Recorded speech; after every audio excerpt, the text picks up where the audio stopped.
Okay, I've thought a little bit more about this, and partly this is a chance for me to take an approach I wouldn't just take with anybody. Um, but I think I can talk to you, Howard, that on a sort of a spiritual basis, from you know from my own spirituality, which is gathered from all the times I've just sort of felt like I had a spiritual experience. And it can happen at any time, and it's just feelings of insight or connection or just seeing something, feeling like lights turned on in more than just a practical sense of, hey, I figured out how to put this together in a mechanistic way, but where you really go, oh, that's how life's working, something like this. Or how groups or relationships or something individual, just, it's a feeling associated, and then you look at, well, what parts of the life. And I notice is being in nature has a big impact on it. And so the issue here about my materialism is, for me, materialism, an empirical materialism, in which, as I say, the materialism is a theory made of a subset of our qualia or subjective perceptions. A subset, mind you, not a superset, a subset of our perceptions, which are consistent over time, in the sense that they're continuous, they don't stay the same, but there's a consistency and a continuity, a conservation of energy, for example. And they're even interpersonal in that I can encode these into symbols, and other people can unencode them, re-encode their own messages, and when you double check things, it's like, wow, it really looks like we're sharing some of these facts. Not all of them. Some ones famously we can't.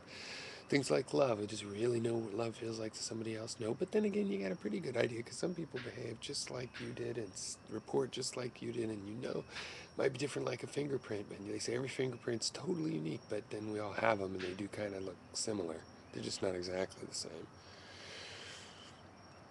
But some of them would just do remarkably well at trading them back and forth, specifically these qualia that have to do with the physical sciences that natural philosophy had ended up focusing on.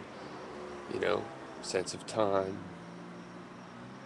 geometric spaces, lots of visual perceptions get accepted into that. But the spiritual part here is that my materialism of empiricism there, where you're just listening to all the perceptions, but especially the subset of sensible ones.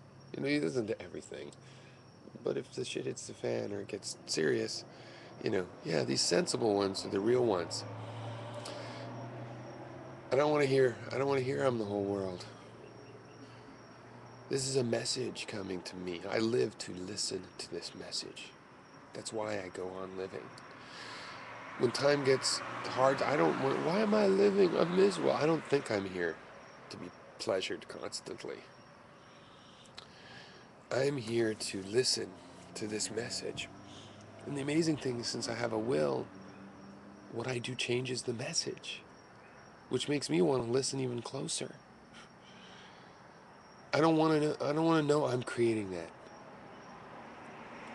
I don't get blissed out like on a Cashify idea. It's the opposite effect on me. It's depressing. The idea that I might have to create the world in that sense.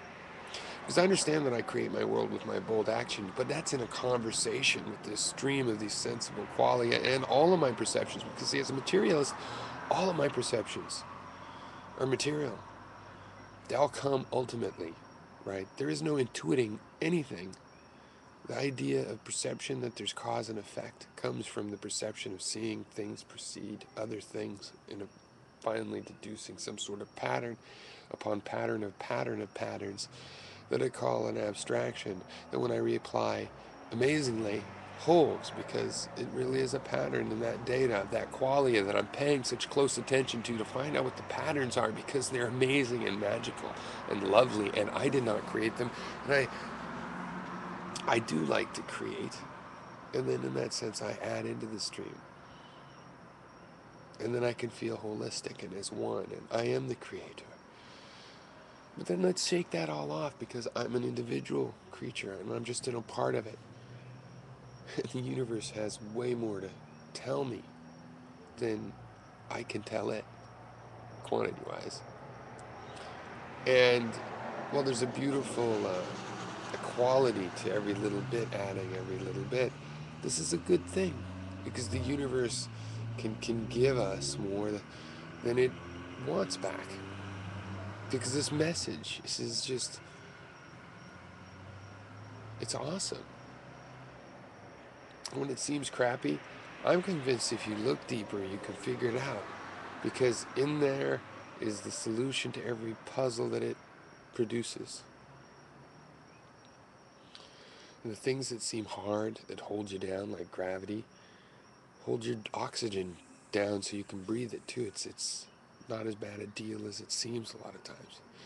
And in the injustices of our world, where we're in this a terrible state still, socially, and I think in the mental health of our cultures, you know, yeah, people get a lot of bad messages, but if they just listened closer, all the real natural messages are still there underneath. You see, so I don't want to give that out. I don't like, we are not just a material process. To me, it's beautiful. To me, I ask the nature, how can I live? And it says, look, here is a material process. And I'm like, whoa, that's great. Thank you. I want it to be that. There's no mirror. I don't feel limited at all. I feel empowered. It's like, really? I'm just a few ounces of salt and some electricity? Hell yeah. I thought it was going to be hard to be me. All I gotta be is a bunch of compounds that are just bubbling along, and I don't even have to remember how it works. I just do it. It's wheat. There's nothing wrong with that. It's awesome. It's awesome to be material, and if you eat pizza, it changes how you think. You know, oh no, no, no, no. We want to get all the right answers. I don't. I like being a computer. I like being, the malfunctioning android. I'm not having a problem with any of that. It's a challenge, It makes knowledge a challenge, but it's a fun challenge. It's the kind of challenge worth living through, and it's all about paying attention to your perceptions. Ultimately, all of them. But again, in a grading where the sensible perceptions associated with this theory of materialism are more important. Not because it's the real external world and we owe it our respect. I don't think we owe the external world our respect. I'm into art. I think we owe fantasies respect. I mean, it's not because we owe it respect. No.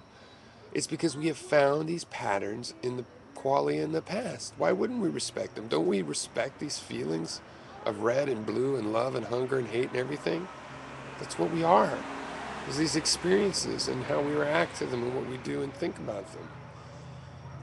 So, right? We're not trying to escape that. Want to be.